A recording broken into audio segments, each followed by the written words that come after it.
money get paper. But you know we party hard later.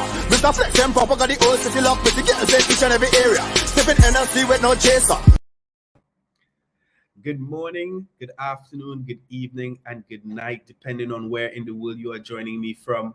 I am Alluminati, and this is the Crypto and Cognac podcast show, as always, powered by our friends at alti.com, the one-click crypto wallet for Telegram, WhatsApp, and Discord.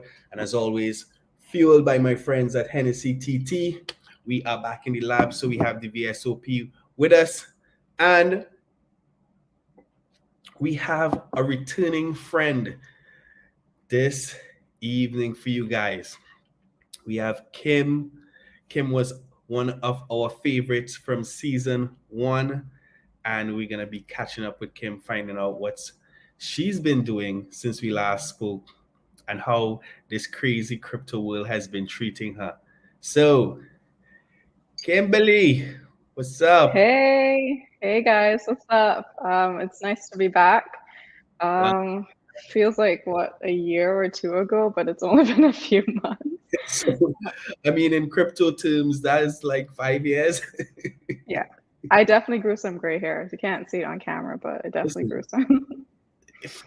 For those who watch every week, they know I've grown some gray hairs. I decided to, take some of it off.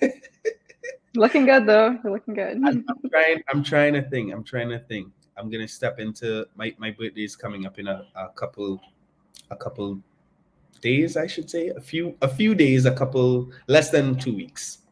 Nice. But yes, most importantly, super excited to have you back. Super excited to continue the conversation about your journey in this crazy crypto space.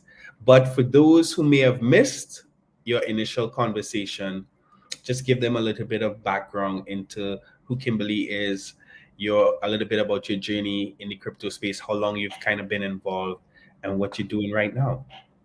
Yep. So a lot of ground to cover, but just a quick intro. I'm one of the co-founders of Bridge Network, bridgenetwork.com. I was a founding employee at bit.com back in 2014. Been in this space for 7, almost 8 years now. Been through, right? Been through a few cycles, seen it all, but still really excited about it because, you meet so many incredible people and you just vibe off of their energy, and that energy is very contagious. People hustling, people building, people just wanting to make a difference. I can't think of any other space that has the same energy as crypto. I've been here for a while, and I've been building Bridge Network for almost 1.5 years now. And what Bridge Network is, it's a cross-chain solution. So we're connecting to different blockchains so that you can move your assets, tokens, NFTs, and whatnot. We recently launched our mainnet a few days ago. That's been great. Thank you.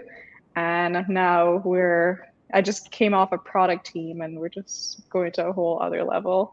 But that's a conversation that will require NDA. So I'll save that for another time. Well, Kim, congratulations on your mainnet launch last couple of days.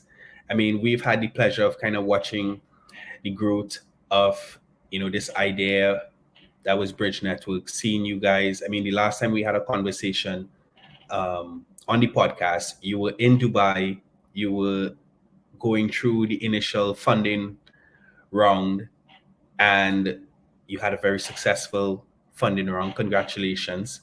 And you were able to raise some funds and be able to take Bridge to the next level, which was to launching your token, launching testnet, and now you guys are launching mainnet. How crazy has that journey been?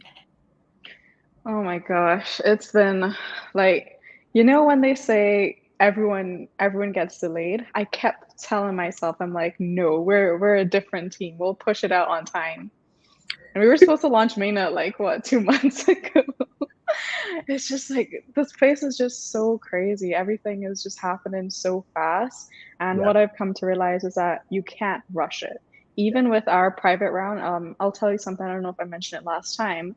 When we first started our fundraising, we were getting investment from everyone. Like everyone wanted to be part of Bridge Network. You know, people would reach out in our Discord community and give us funds, until we realized that we kind of needed to take a step back, because one of my best advice that I got was, capital at the end of the day is cheap. Who you work with and the people that invest in you and the people that you work with is the most important thing. Yeah. And so we took a step back and started, you know, hand selecting people, and it really like helped me double down on the concept that you just shouldn't rush things. Like there's no need to rush.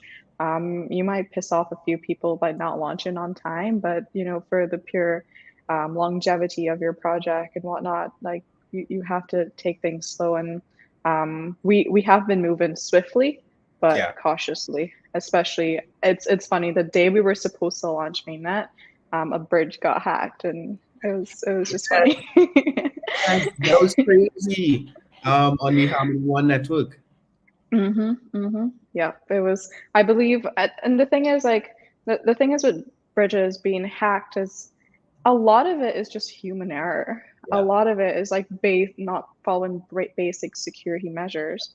I mean, I most believe attacks in crypto in general. Yeah, exactly. It's persons not, you know, protecting their seed phrase, or like get phishing attempts or whatnot. And I believe, and you know, don't quote me on this, I believe the Horizon hack was there was a multi-sig, and 2 of the multi-sigs got hacked, and you only needed 2 of 5 signatures to thing. So but it's still good, because then it, you know, it's just a constant reminder why you need to always take extra steps. You don't know who's lurking on your protocol, who's watching your GitHub, who's, you know, it's crypto, everything is open.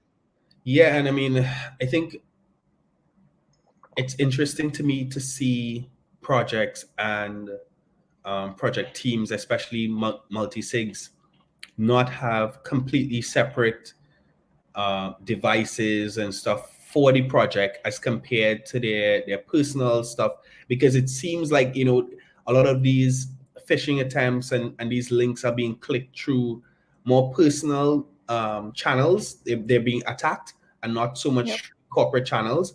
So it's just interesting to me that, you know, projects, especially in this day and age where we know hackers are coming actively. I mean, you know, it's where the money is. Criminals go to where the money is. Nobody's trying to rob a shed. You know what I mean? Yeah. They're trying to rob the mansion, the bank, as the case may be. Yeah. Yeah, like no one thinks they're gonna get hacked until they actually get hacked. Yeah.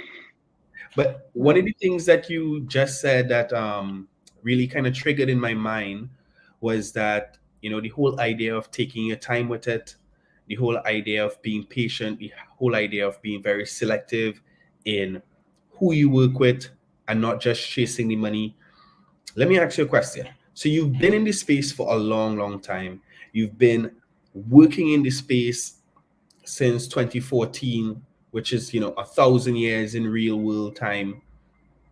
What was it about the bridge idea that made you think, okay, this is the one. This is the one that I am passionate enough about. This is the one that gives me the greatest conviction, and this is the one that I'm gonna chase after. Yeah. I think, if I got the idea during the Layer 1 season boom, and I was just aping across like into these different projects, and I needed to get funds over to Binance Chain. I was using the Binance Bridge, didn't have a fun experience, and I was looking for other solutions. And funny enough, I had the idea before any bridge was out there, like before multi-chain was there, before there were the space was saturated. And I actually did not have conviction when I first had the idea. Right. I remember I made a deck and everything, and I sent it to a few people, you know, like influencers on crypto Twitter, because they were, you know, well versed in the space. Yeah. And I thought for some reason they knew more than I did. And they would always like give me feedback on it and say, I don't know if it's gonna work, blah, blah, blah. Then a few months later, 100 other bridges come up. And then it really dawned on me that I need to stop waiting for someone else's approval and just go for it and have my own conviction. And then as I made that decision to move full force with Bridge Network, the more people I spoke to, the more I saw that this was also a problem for them. Right. And also the idea of Bridge Network can transcend so many other spaces. We can be a bridge from Web 2 to Web 3. It's a very scalable brand that we're trying to build. And although for the, in the short term, we'll be focused on DeFi and version cross chain, I think it could be much bigger than just that. Yeah. I mean, I think that's one of the things that I try to keep in mind, and I try to reinforce to people that I talk to, the whole idea of simultaneous innovation. The fact that while you're sitting on an idea, somebody else is having the same idea and maybe working towards it. But it still feels like this was kind of meant to be, because despite all the people who kind of jumped in before and tried to do different things, nobody really captured even the name well. You know what I mean? Like, you would think that it's so obvious, how was there not like 52 different bridge networks before? Like, everybody's like, somebody probably thought of it.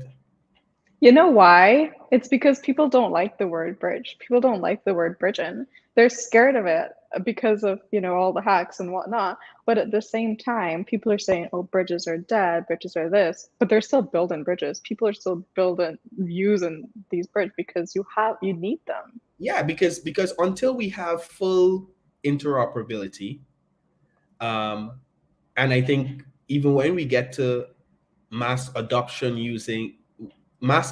with interoperability, it will be via bridges in the back end, right? So it may not be as front visible, but I think we still use bridges because that's just the nature of things. It's just kind of like how the telecommunications industry has. I remember a point where in the Caribbean you needed to have a phone on each network to kind of call people on that network because it was so expensive to call cross network, and that wasn't 1,000 years ago. That was just a few years ago. That was in my adult life. So people always like to come down on crypto and act like, oh, why are things so backward and blah blah blah. This is how technology works. This is how new technology is developed. So the conviction happened. You started having the conversation. You realized this is a major problem. Bridge, no. You would say Bridge is a retail product? Is it a B2B product? Is it a product for blockchains and their teams? Who would you say is the primary beneficiary of Bridge Network? So we're actually focused on a double-sided market. So there's the retail side, which is for users that want to move cross-chain. And then there is a side for token issuers, projects that have already launched and are in the market. So let's say, you launched Alcoin, and Alcoin is on Ethereum, but your community is tired of Ethereum and they want this available on Avalanche or Binance Chain or whatever the case is. In order for you to do that as of right now, you need to go to an existing bridge and ask them to list your token or integrate it somehow and fill out this long form and then wait weeks until it's approved. But we have a tool called the Rockefeller, whereby you can just go import your smart contract address, define the chains you want it on, and done. That's it. In 2 minutes, your token is deployed to the next chain, and then your users, your community can begin bridging that. And on top of that, you earn up to 20% of the fees, the bridging fees. So it's for both retail and token issuers. Right. That is actually amazing. We haven't it's so that's the thing, we haven't done any PR around it. I things are just so crazy. I'm like, why aren't people running across the bridge? What is happening? We haven't we just wanted to do a soft launch just in case, anything happened, test it out. And we'll be a bit more aggressive on the PR, because the thing is, the Rockefeller is a tool that literally no bridge has as of right now. So it'll be major, and we have a lot of existing projects that are reaching out to us to be integrated. And when we tell them that it's all automatic and they can do it, they're like, this is not real. This is like, do you guys have someone pressing something in the background making this happen? So it's awesome though, and we'll be pushing it. I love the name though. I love the name though. Yeah, I actually, so each tool has their own name, and initially, well, I love memes, and I was just thinking, how can we, incorporate memes into this? Because Bridge itself, you can't really make memes out of it. But if you add, really cool people, they can be the subject of that meme. And then I just started thinking about all like these amazing people that have transformed the way assets are moved, people are moved, like things have just moved via the railroads and whatnot. And that's kind of how I just started to Vanderbilt, Carnegie, Rockefeller, and it just went down. It is not intentional that they're all white men. I promise. I'm a girl. I'm a brown girl. It's not intentional. People have asked me that multiple times. I mean, we can't rewrite history, and unfortunately or unfortunately, white men have been the ones who have been the main innovators, especially in Western world, in our time. So Yeah. I guess that's a good segue to the other stuff that I wanted to talk about, because you mentioned the fact that you're a brown girl in the ring, fighting it out, la la la la. What is it like? What is it like to be a young Caribbean brown woman in this global financial technological space that is cryptocurrency? I think it's pretty awesome. There's a lot of downfalls, but one thing I would say is that every time I'm faced with a challenge and I conquer that challenge, I feel like I stand up for so many people. And one thing I wish when I was younger is if I had someone that looked like me, that I can look up to, and being able to see myself in that person. I have a little sister, and I always think about her, and I'm like, I just want her to have someone to look up to. And all these other young, brown, black, white, everything, especially come from the Caribbean. Like we don't get enough success stories out of the Caribbean. And so, really coming on the international space is to say that we can be global players. Like our skin color, our gender, none of that matters. We have access to the same thing, which is the internet, and that's all you need. Like literally, that is all you need. And any challenge that is thrown your way, I personally view life as a game. It's just a mission, right? You just have to complete that mission and move on. And every time you complete that mission, oh God, I just get this thrill, and I love it. I love when people try to challenge me, or when people say I can't do something, or oh, you're the only girl in the room, or you're too young. Like it's fun to get past it, and I feel like I'm leaving some sort of legacy. I don't know if that's my ego talking. Leaving some sort of legacy for the rest of our generation to come, especially my little sister. Yeah, that's amazing. I mean, I think you're absolutely right. Representation is such an important thing in the world, and you said something that kind of triggers me to one of my most favorite quotes. I don't even know who initially said it, but it says, be what you needed most when you were growing up. And I feel like that is how the easiest way for someone to recognize their purpose and to give back as they journey through life. If you didn't have a father, be a great father. If you didn't have a good role model, be a great role model. You didn't have a young brown skinned woman from the Caribbean to look up to kind of journey behind, and now you're being that for all these women, and you're coming from a very, very small island nation in the Caribbean, Barbados, not even, the bigger ones, but you're out there and you're really carrying a candle, not even a candle, maybe a torch, maybe a blowtorch. Maybe that's one of the things that you pick up in your game as you go along. It feels like a rock sometimes, man. It's it feels like a big rock. But no, it's I really do I really do think that we need more of this. Sorry, my Uber Eats is here. Um, one thing I was about to say, yeah. So it's on the topic of really like being your own person, and the thing that really changed my perspective on life is the whole concept of victim mentality. I remember, like, there was always this conversation about women in tech and brown women in tech, and I and the conversation is important, but it almost used to hold me back to some Yeah. extent, because every time I go in a room and I didn't feel heard, or someone rejected my idea or rejected me, I always said, oh, it's because I'm a brown woman in tech. It's because I'm the woman in the room. And now I'm like, no, fuck that. Sorry. It's because I need to speak up more. I need to come with a stronger plan. I need to come with a more robust idea. And so, all these pushbacks really just help me to build stronger ideas and have a stronger narrative. And yeah, it's really just stripping away that stripping away the victim mentality.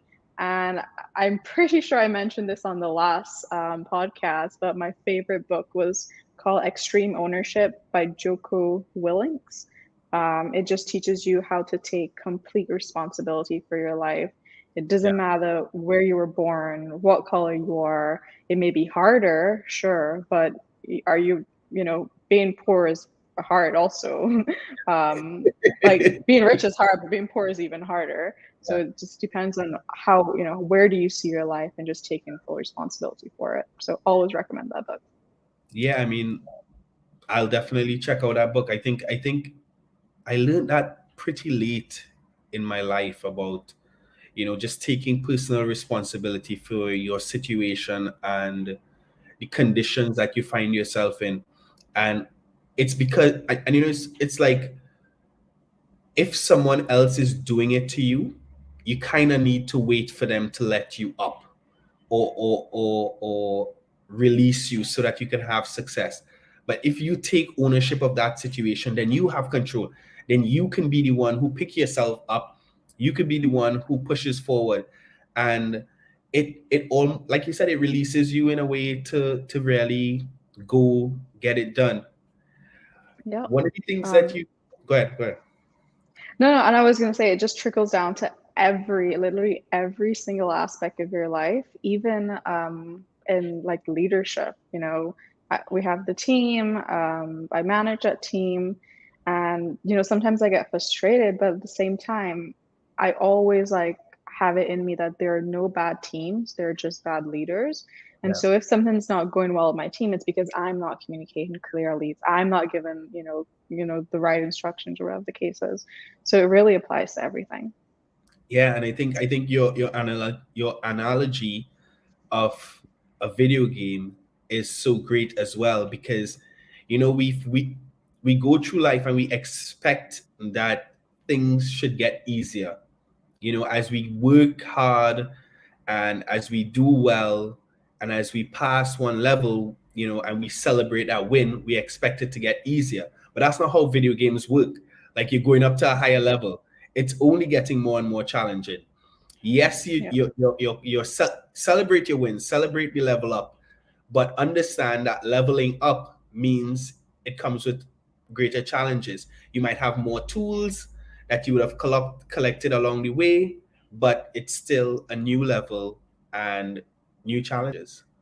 Exactly. And this is going to turn into a total philosophical podcast, but I was e-foiling yesterday, and while I was e-foiling, so the e-foil comes out of the water, and I noticed that every time I like pushed my weight onto one side, like the turn was much stronger. And then it really hit me, like the higher you go, you have to have better self-control. You have to understand your instrument, like you have to understand what you're doing and have total, control of yourself, because the higher you go, the one small turn could really fuck things up. For those who don't understand what eve polling is, it's like a surf. Yeah, it's like a surfboard, but and it has like a little foil at the back of it, and there's one that's electronic and it's not electronic. It's the best thing ever. If you're in the Caribbean or near the water, you should try it out. So the last time I was in Barbados, the last time we saw each other in person, I'm sitting on the beach and I'm seeing this guy just moving across the water. I'm like, and then I realized that is what he was doing. Yeah. Because it's so like, good. how is he moving like parallel to the shore? Yeah. Yeah, so It feels like you're flying on the water. It's honestly the best feeling ever. like you're flying on the water. And when you're on the foil, you literally cannot think about anything else except staying up on the foil. So it's like one of the best like ways, if you're like stressed or anything, just go out there. So is that what you do to clear your head when you need to For sure. just get? And where do you do that? You're in Dubai currently, right? Yeah, so there's one in Barbados, there's one here in Dubai as well. Most places have them. Just need a nice open clear waters, ocean, and you're good to go. Okay. So Kim, what's next? What's next for you guys? Okay, mainnet launch. Give us some alpha. What's coming through the pipeline? If I give you the alpha, oh god, I'll get a lot of trouble if I give you the alpha. But I can tell you, we'll continue to roll out our tools. The next tool is the NFT Bridge. A quick, people ask me all the time, what is the use case for an NFT Bridge? And the use case is, imagine if you bought a CryptoPunk on Ethereum, and now there's a tool on Solana or Avalanche whereby you can rent out that CryptoPunk. Or as we saw in New York, where people wanted a Bored Ape to get access to the parties, they would just manually P2P rent it out. But there's protocols that are coming up that you can do so. But these protocols are not being built on Ethereum necessarily. And so to have that boundless method of being able to use any protocol, the NFT Bridge would allow you to move your assets to whichever chain you want to leverage that protocol and make it a productive asset. So that's coming up pretty soon, and we're working on something massive. I can't tell you what it is yet, but we're working on big things. So how was NFT NYC for you? It was interesting. I saw a Caribbean project, the one that we've seen here on Crypto Caribbean Days Docs. That was my highlight. I just love seeing Caribbean representation at these big events. There was some cool projects. There was definitely a lot of noise, but there was a lot of groups of people who were very passionate about what they're building, and you can see that they accepted that the bear market is what it is. They're not trying to pump any coin, just shill any random thing. They're generally talking about new innovations, and that to me was cool. We met some really awesome partners, and so now I have a lot of work to do. It feels like you go from a hectic week straight into a lot of work because such great networking opportunities, so many great strategic opportunities to partner with people. And I could just imagine, because I mean, me not even having a project, I saw so many opportunities and people reached out to me on so many different opportunities, much less somebody who has a project like yours that has so many different functionalities. I mean, I just can't see how people don't get the value proposition of a bridge yet. Like I just don't even understand how have you been in this space for more than 2 days and you don't get it? Have you Ethereum? I mean, probably. Maybe we just have to show them what it's like to live in a world without roads and bridges, and then they'll understand it. Yeah, we'll be getting back to horses. Yeah.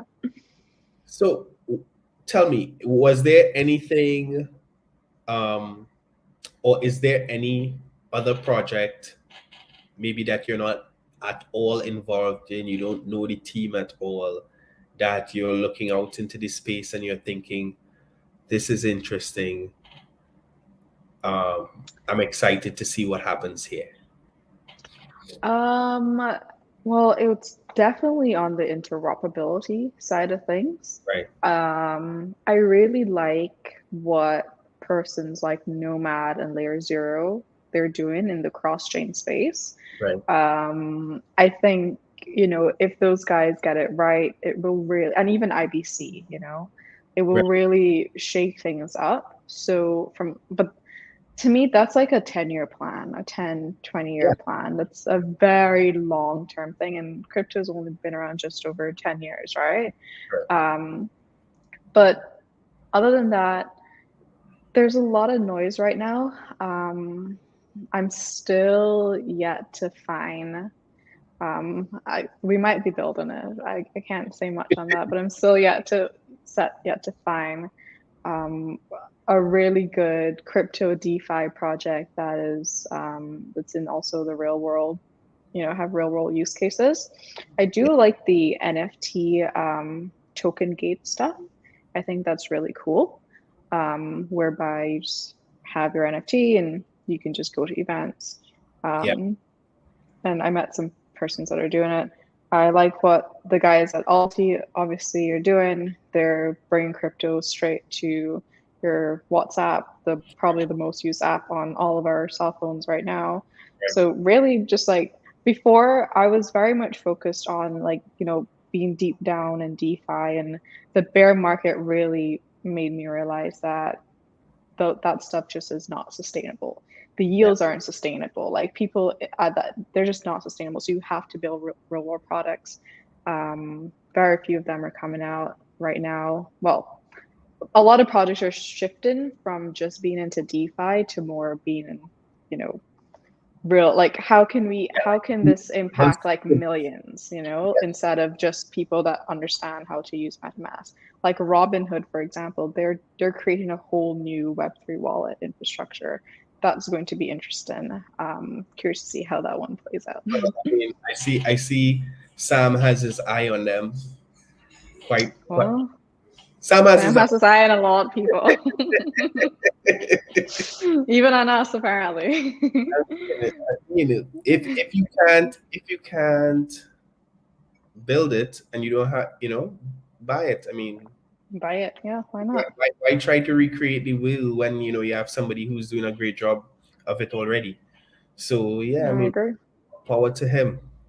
I just hope that, he's not. He's more Clark Kent than he is Lex Luthor. That's what I think.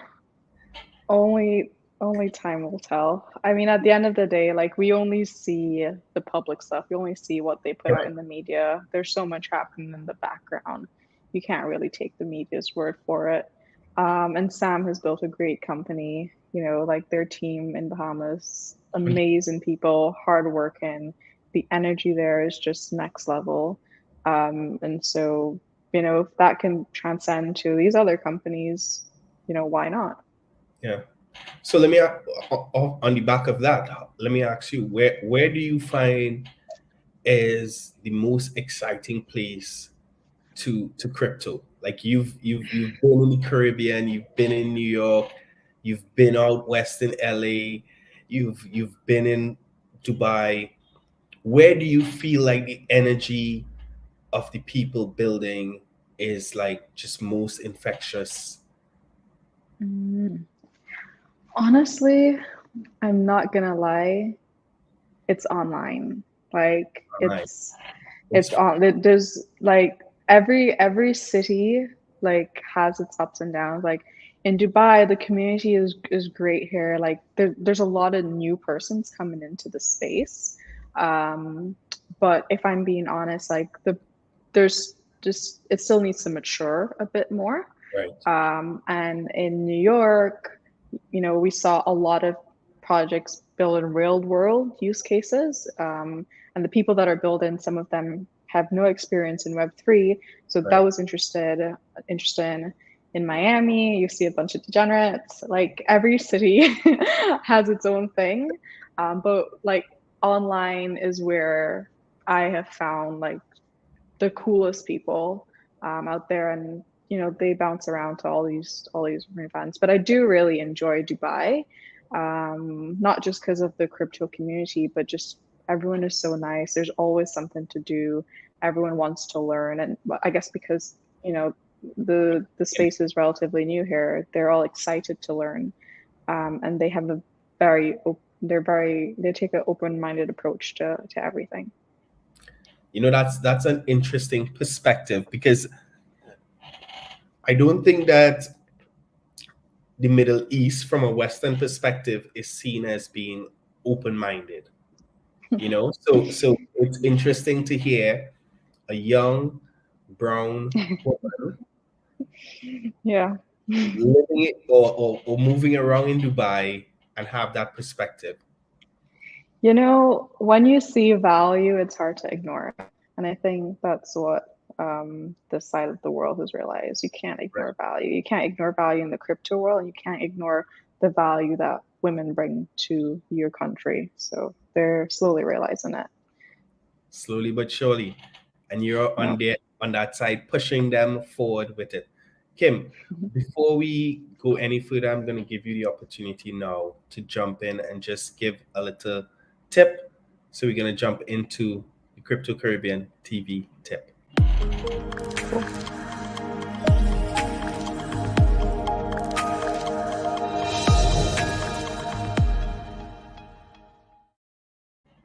So Kim, thank you for being with me. This is your opportunity to speak directly to those young women in the Caribbean who look like you, who sound like you, who want to be you. If you had to give them advice about the space, whether it be crypto or being a woman in a global industry, what would you say to them? Yeah.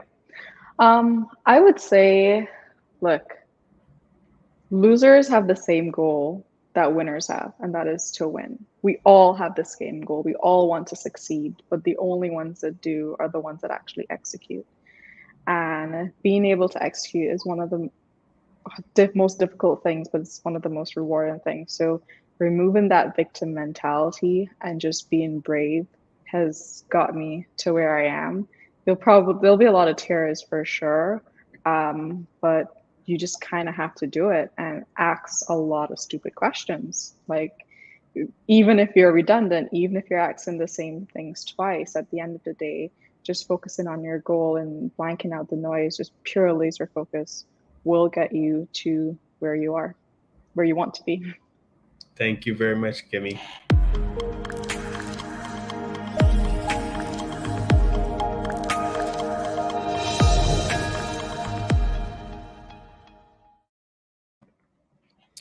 So Kim, tell me, what's next on your tour, or where is next on your tour? What are the next events you're attending? Where can we bounce up? What are you looking forward to for the rest of the year? Honestly, I'm just exploring as of right now. I really just want to meet a lot of people in the space. I think it's a really good time to build out my own personal network.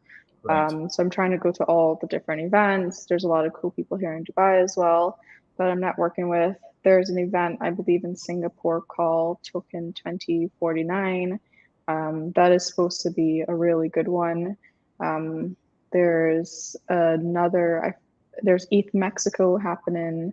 Yeah. I want to start going to more hackathons because that's also a great place to find builders, especially if you're hiring or new projects. So I do want to explore the eastern side of it, though. I would love to go to India, see where I came from, Right. see where my ancestors came from. Yeah, so definitely a little bit on this side, but I really miss Barbados, so I will be going home soon. And are you okay? We talked about you on the business side, on the professional side, on the networking side. Let's talk a little bit about you personally and Kim as a participant in this space. How has the bear market been treating you? Are you scared? Are you paranoid? By now, this is like your 70th bear market. You're like, another one. How are you feeling? I'm down bad, but it's okay. Like, what can you do? Who isn't at this? I mean, you could be 3 hour capital. Like, it could be that bad, but it's no. I'm kidding. Look, I don't know, man. It's just I feel I actually feel good about it. Yeah, I'm also, I'm also down, but at the same time, my main focus right now is to build bridge, Right. and not having the market pump 20% every day is nice because then I don't have to look at anything except just focusing on work. Exactly, there's no distractions. And the conversations are different, right? The conversations is less about floor prices and just more about like actually building cool thing. So, I mean, it sucks because, when you're in the bull market, everyone's hype, everyone has energy. So in the bear market, that energy just kind of goes away. And you also have to be careful about like who you speak with, because some people are so down bad that energy is just so contagious and like it can bring you down. So it also helps to filter out certain people. But yeah, just continuing to explore. I think the bear market is the place where the best companies are built because you're constantly pushing the boundaries of innovation and seeing how you can take advantage of what is to come. Yeah. So, it sucks, but we're crypto isn't going anywhere. So it's like it's only a matter of time.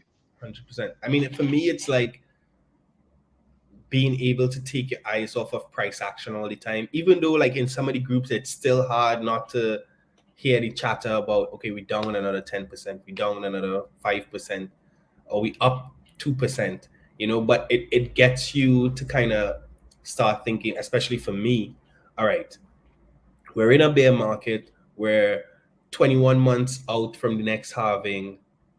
Which projects do you see being around in 21 months?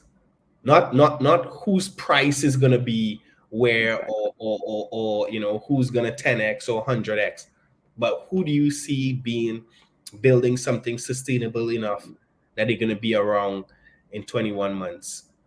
And I Exactly. think it definitely, like you said, kind of refocuses your attention.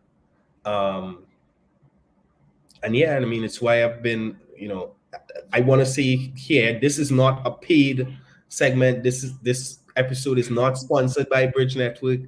I have not been paid by them. It should be.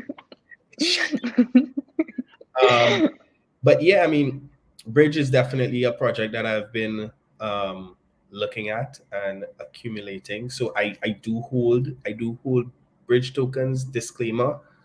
Um, but yeah, it really does help you to stop looking at the one-off pumps and really focus on projects, really focus on teams, start maybe drilling down a little bit more.